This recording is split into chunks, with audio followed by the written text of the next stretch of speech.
Today, there are still computers without webcams, such as desktop and laptop computers of the older versions.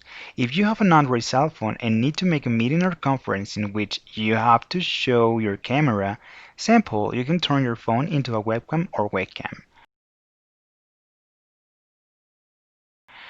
To do this, download the DroidCam application on both the computer and your cell phone. Then open it from your phone and activate the option debugging by USB or USB debugging. This option allows you to have a better stability of the camera. Otherwise, you can use the Wi-Fi network but may have lags or delays in the signal. Then open the application on the computer and select the transmission method, either by USB cable or Wi-Fi, then click on Update. The device will automatically detect it.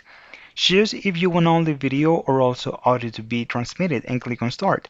Just below the image being transmitted, you have some tools that help you set up the transmission image such as focus, zoom, or if you want it to be referred to in mirror mode, and it will also show you the battery level.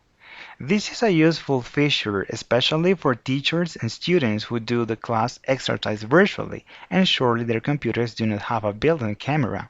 But without any problem, they will be able to connect their Android phone to use as a webcam.